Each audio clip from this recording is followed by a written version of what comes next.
Right now, the market is bleeding. Your portfolio is down. The news is screaming. Everyone around you is panicking, selling, and wondering if this is the end. But here is the thing most investors do not know. One man lived through the crash of 1929. He survived the Great Depression. He rebuilt his wealth not once, but twice. And then he wrote down exactly what he did in a book that Warren Buffett calls the greatest investing book ever written. That man was Benjamin Graham. And in this video, I am going to walk you through the 4 rules Graham left behind. Rules that were specifically designed to protect investors during exactly the kind of crash we are seeing right now. By the end of this video, you will understand the margin of safety, the single most powerful concept in all of investing.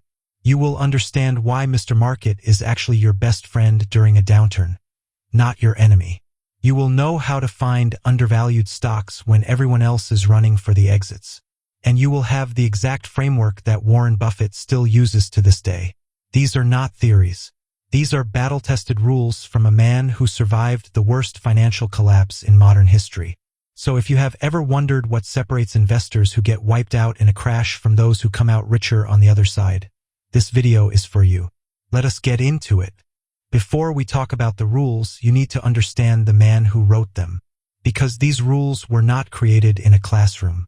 They were forged in fire. Benjamin Graham was born in London in 1894, and his family moved to New York City when he was just 1 year old. His father died when Benjamin was 9. His family lost almost everything. His mother tried to invest in the stock market on margin, and was completely wiped out. Graham watched poverty up close as a child, and that experience never left him. He went on to study at Columbia University, graduated near the top of his class, and began his career on Wall Street in 1914. He was brilliant. He was careful. He was making money. And then 1929 happened. The stock market crashed. The Great Depression began. Graham's investment fund lost nearly 70% of its value over 4 years. He had to rebuild from almost nothing. But here is what makes Graham different from everyone else who got wiped out in that crash. He did not just survive it. He studied it. He analyzed exactly why he lost money. He asked the hard questions: what went wrong? What should I have done differently? And how can I make sure this never happens again? Out of that process came 2 books that changed the world of investing forever. The first was Security Analysis, published in 1934. The second was The Intelligent Investor, published in 1949. In those books, Graham laid out a complete system for investing, a framework built not on hope or speculation, but on logic, discipline, and facts. And one of his students at Columbia University was a young man named Warren Buffett, who called Graham's book The Intelligent Investor, and I quote, "by far the best book on investing ever written." Buffett has said that reading Graham changed his life. He has spent decades applying Graham's principles. And Buffett is now one of the wealthiest people on earth. So when we talk about Benjamin Graham's rules, we are not talking about outdated history.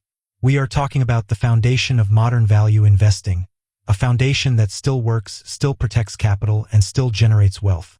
Now let us talk about why those rules matter so much right now. Every generation thinks their crash is different. Every generation thinks this time is the exception. It never is. The financial crisis of 2008, the dot-com bust of 2000, the crash of 1987, the Great Depression of 1929. The names change. The numbers change. The fear is always the same. And here is what always happens. When the market is rising, everyone is a genius. Stocks go up every year, confidence soars, and people start to believe that the good times will last forever. They take on more risk. They pay higher and higher prices for stocks. They stop asking whether a company is actually worth what they are paying for it. And then reality shows up. The market corrects. Prices fall. And suddenly, millions of investors who never had a plan, who never asked the hard questions, are left holding overvalued stocks in a declining market with no framework for what to do next. That is the trap. And most investors walk right into it. The 2026 environment is the latest version of that story. Rising interest rates, global economic uncertainty, overvalued sectors, geopolitical tension. The ingredients for a serious correction are all there. But here is the thing Graham understood better than anyone. A crash is not a disaster for the investor who is prepared. A crash is an opportunity. The difference between investors who get destroyed and investors who get rich during a market downturn comes down to one thing: whether they have a set of rules to follow when everyone else is losing their minds. Graham gave us those rules. And the 4 we are about to cover are the most important of all. Let us start with rule number 1. If you only take one idea from everything Benjamin Graham ever wrote, make it this one: the margin of safety. Here is the concept in plain language. Before you buy any stock, you need to figure out what that company is actually worth. Not what the market says it is worth. Not what the price tag says. What it is actually fundamentally, intrinsically worth, based on its earnings, its assets, its business model, and its future prospects. Graham called this the intrinsic value. We will talk more about how to calculate it in a moment. But once you know the intrinsic value, here is the rule. You do not buy the stock at intrinsic value. You buy it at a significant discount below intrinsic value. That discount is the margin of safety. Let me give you a simple example. Suppose you analyze a company and determine it is worth $100 per share. That is its intrinsic value, what the business is genuinely worth based on its fundamentals. Graham would say, do not buy it at $100. Even if $100 is a fair price, you are leaving yourself no room for error. What if your analysis was slightly off? What if the economy gets worse? What if the company hits an unexpected setback? If you paid $100 for a stock worth $100, any bad news destroys your position. But if you waited, if you were patient, and you bought that same stock at $60 or $70, you now have a 30 to 40% buffer, a margin of safety. The business can stumble, the market can fall further, your estimates can be a little wrong, and you still come out ahead, because you did not overpay. This is why the margin of safety is so powerful during a crash. When markets fall, prices go down. And when prices go down on quality businesses, the gap between price and intrinsic value grows. The margin of safety gets bigger. The opportunity gets better. Most investors see falling prices and run. The investor who understands the margin of safety sees falling prices and gets excited. Graham wrote, the margin of safety is always dependent on the price paid. It will be large at some price, small at some higher price, non-existent at some still higher price. Think about what that means in today's market. If a company that is worth $100 was trading at $120 last year, that was a negative margin of safety. You were overpaying. The risk was enormous even if it did not feel like it. Now that same company is trading at $70. Suddenly there is a 30% margin of safety. Suddenly Graham would be interested. A crash does not destroy the value of great businesses. It just temporarily lowers the price. And that is exactly when the margin of safety principle gives you the confidence to buy. The practical rule of thumb Graham used was this. He wanted to buy stocks trading at a significant discount to their intrinsic value, often 30% or more below his estimate of what the business was actually worth. Some investors call this buying $1 for 60 cents. The math is simple. The discipline required to actually do it is not. Because when prices are falling, everything feels dangerous. The news is bad. People around you are scared. The temptation is to wait, to do nothing, to protect yourself by staying out. But Graham knew that staying out when the margin of safety is large is actually the riskiest move of all. Because you are giving up the one thing that separates the investor from the speculator, the built-in protection of buying at a price well below what something is worth. Margin of safety is rule number 1. Write it down. Graham invented one of the most powerful mental models in all of investing. He called it Mr. Market. Here is how he described it. Imagine you own a small share of a private business, and every single day your business partner, Mr. Market, shows up at your door with an offer. He will either buy your share of the business from you or sell you more of it. And here is the thing about Mr. Market. He is deeply emotional. He is irrational. Some days he is wildly optimistic. He shows up excited, convinced the future is bright, and he offers you an extremely high price for your share. Other days he is terrified, convinced that disaster is coming, and he offers to sell you his share at an absurdly low price just to get out. Now here is the critical question Graham asks. Should you let Mr. Market's daily mood determine what your business is actually worth? Of course not. The value of the business is based on its earnings, its assets, its competitive position, its future prospects. That value does not change just because Mr. Market is having a panic attack today. Graham's insight was this. Mr. Market is your servant, not your master. His job is to give you opportunities. Your job is to take advantage of those opportunities when they make sense, and ignore him when they do not.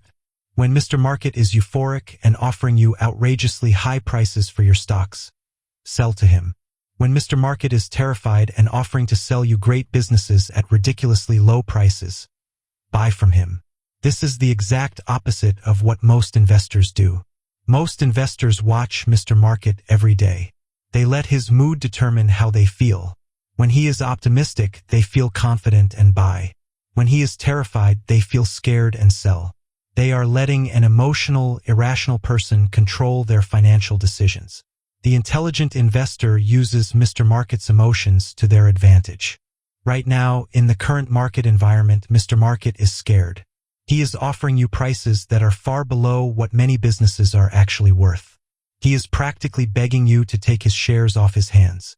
This is not a time to panic along with Mr. Market. This is exactly the moment Graham's entire philosophy was built for. Buffett has talked about this concept in his own way. He says, "Be fearful when others are greedy, and be greedy when others are fearful." That is Mr. Market in 4 words. But understanding Mr. Market goes even deeper than just buying when prices are low.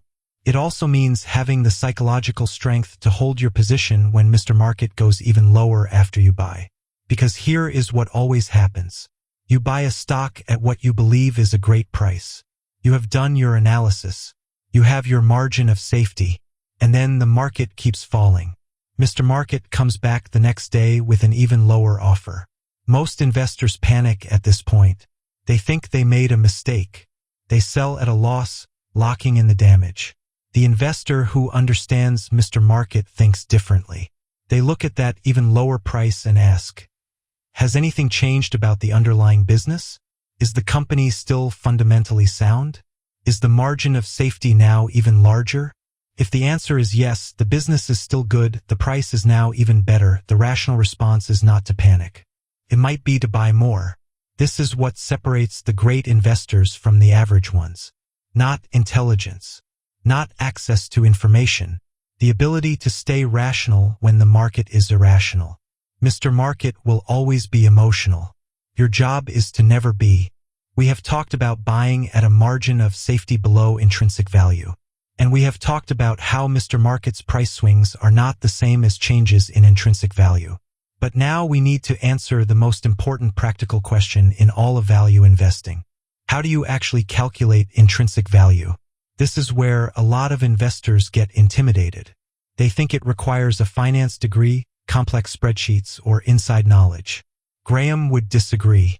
He believed that any intelligent, disciplined investor with patience and basic analytical skills could estimate the intrinsic value of a business well enough to make smart decisions. Here is the framework he used, simplified for clarity. Graham looked at 3 main things. First, earnings power. What does this company actually earn? He looked at the earnings per share over the last several years, not just 1 year, because 1 year can be misleading.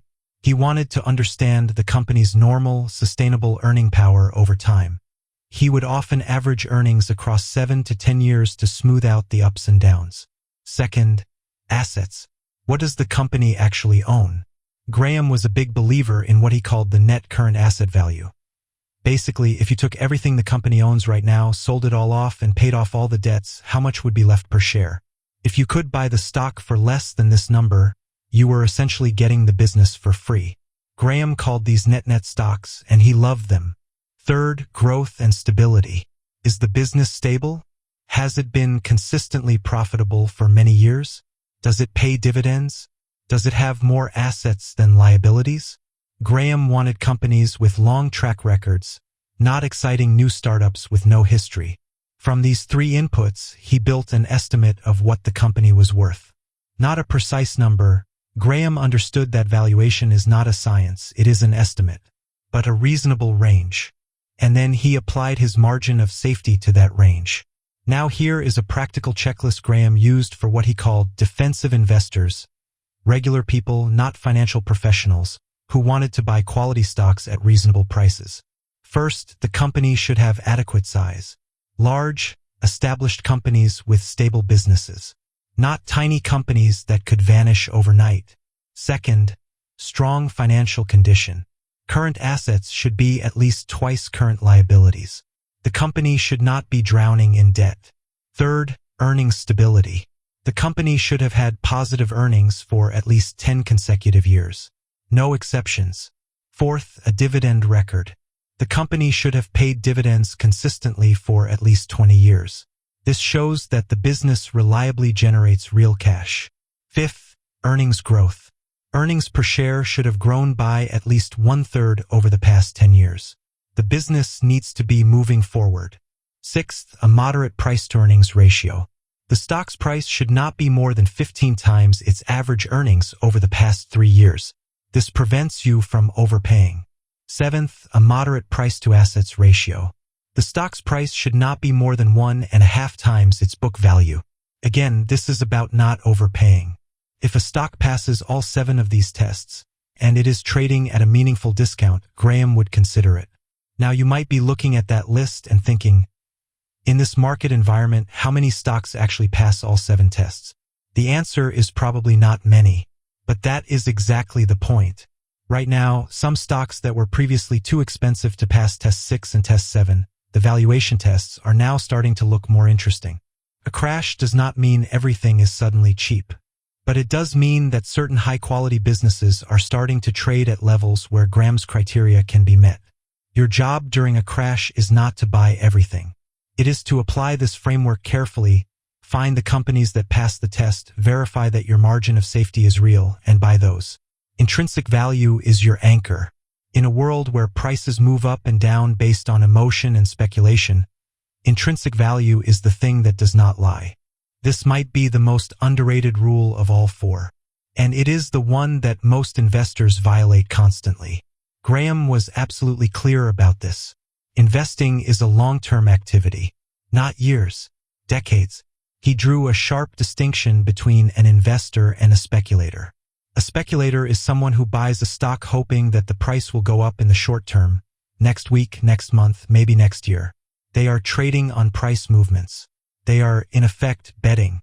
An investor is someone who buys a piece of a business because that business will generate earnings and create value over many years. They are not trading on price. They are participating in the growth of a real enterprise.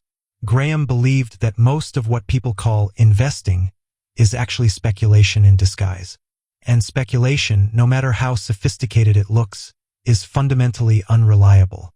The long-term thinking rule has several practical implications. First, it means you do not sell a good business just because the price goes down. If your analysis was correct, if the business is fundamentally sound, a lower price is not a reason to sell. It is potentially a reason to buy more. Second, it means you do not buy a stock just because you think the price is about to go up. That is not investing. That is gambling.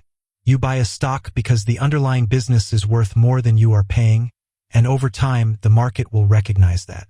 Third, it means you stop checking your portfolio every day. This sounds simple, but it is one of the most powerful things you can do for your financial health.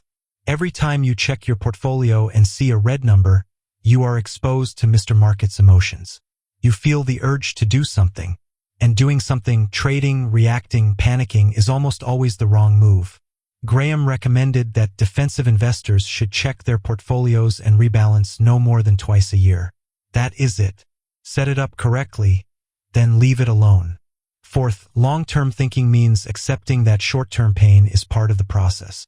Every investor who has ever generated serious long-term wealth has sat through periods where their portfolio was down significantly. Buffett's portfolio has declined by 50% or more multiple times in his career. He did not sell. He did not panic. He held, and in some cases he bought more. Because he understood what Graham taught him. The short-term price movements of the market are noise. The long-term earnings power of great businesses is signal. Here is a line from Graham that I think is one of the most important sentences ever written about investing. He said, "The investor's chief problem, and even his worst enemy, is likely to be himself." Read that again. The chief problem is not the market. It is not the economy. It is not crashes or recessions or bad news. The chief problem is the investor's own behavior. The investor who panics and sells at the bottom is not a victim of the market. They are a victim of their own short-term thinking. They let the noise override the signal. They let Mr. Market's panic become their panic. Long-term thinking is the antidote. It forces you to zoom out, to ask, not where will this stock be in 6 months, but where will this business be in 10 years?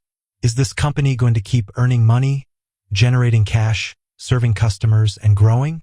If the answer is yes and you bought it at a margin of safety, then short-term price drops are irrelevant. This rule is what ties everything else together. The margin of safety only works if you hold long enough for the market to recognize the value you identified. Mr. Market only becomes your friend if you are patient enough to wait for his good moods. Intrinsic value only matters if you are thinking in years, not days. Long-term thinking is the foundation that makes all the other rules work. So now you have the 4 rules. Let us talk about what to actually do with them. Step 1. Stop looking at the market as a daily scoreboard. Your portfolio is not a sports score. It is a collection of businesses. Stop treating every red day as a crisis and every green day as a victory. Detach from the daily noise. Step 2. Make a list of businesses you actually understand. Graham was always clear on this. Only invest in businesses you can analyze. This does not mean you need an MBA. It means you should be able to explain what the company does, how it makes money, and why customers keep coming back. If you cannot explain it simply, do not buy it. Step 3. Run those businesses through Graham's checklist. Go through the 7 criteria we outlined in the intrinsic value section. Screen for adequate size, strong finances, long earnings history, dividend records, growth, and reasonable valuation. This will immediately filter out most stocks. Step 4. Estimate intrinsic value with a margin of safety. For each business that passes the checklist, do a basic valuation. What are the average earnings per share over the last 10 years? What is the book value per share? What price would give you a 30% or greater margin of safety? Set your target by price and wait. Step 5. Wait. This is the hardest part. Most of the time, even in a crash, the specific stocks on your list may not reach your target price. That is okay. The disciplined investor is always mostly in cash, waiting for the right opportunity, rather than fully invested all the time. Patience is not inaction. It is strategy. Step 6. When the price reaches your target, buy. Not all at once. Graham recommended building positions gradually. Buy a portion, see if the price goes lower, buy more if it does. This way, you are averaging into your position and reducing the risk of buying right before a temporary further decline. Step 7. Once you buy, do not watch it every day. Set a reminder to review your portfolio once every 6 months. Ask whether the fundamentals of the business have changed. If they have not, hold. If they have improved, consider whether you want to buy more. If they have materially deteriorated, not the price but the actual business fundamentals, consider whether your thesis is still valid. That is it. 7 steps. It sounds almost too simple for the complexity of today's market. But that is the point. Graham's genius was not in creating something complex. It was in creating something that works repeatedly across decades, across different market conditions, because it is based on the fundamental permanent truth that a business has an intrinsic value that does not disappear just because the stock market is having a bad week. The investors who will look back on the current market environment with satisfaction are not the ones with the most sophisticated algorithms or the most real-time data. They are the ones who applied these 4 simple rules, patiently, consistently, and without letting their emotions make the decisions. Let us bring it all together. Rule number 1. The margin of safety. Never buy a stock unless you are paying significantly less than what the business is actually worth. In a crash, this principle becomes your greatest weapon, because falling prices widen the gap between price and value, creating the exact opportunities Graham spent his career looking for. Rule number 2. Mr. Market. The market is an emotional, irrational entity that will offer you great prices when it is scared and bad prices when it is confident. Your job is to take advantage of Mr. Market's fear, not to share it. When everyone is panicking, the disciplined investor is shopping. Rule number 3. Intrinsic value. Learn how to estimate what a business is actually worth. Use Graham's checklist. Focus on earnings power, asset strength, and long track records. Do not pay more than 15 times earnings. Do not pay more than 1.5 times book value. Use real numbers, not hope. Rule number 4. Long-term thinking. Investing is not a game of months. It is a game of decades. The businesses you buy at a margin of safety today may fall further in the short term. That is fine. If the fundamentals are sound, time is on your side. The chief enemy of the investor is themselves, and long-term thinking is the only defense. Graham did not just give us rules. He gave us a way of thinking, a way of separating fact from emotion, price from value, short-term noise from long-term signal. In a world of constant financial news, social media alerts, and minute-by-minute price tickers, the ability to think like Benjamin Graham is rarer and more valuable than ever. The crash will end. It always does. And when it does, the investors who applied these rules, who bought great businesses at a margin of safety while everyone else was selling, will emerge with portfolios stronger than when the downturn began. That is the power of Benjamin Graham. And now you have his rules. Use them.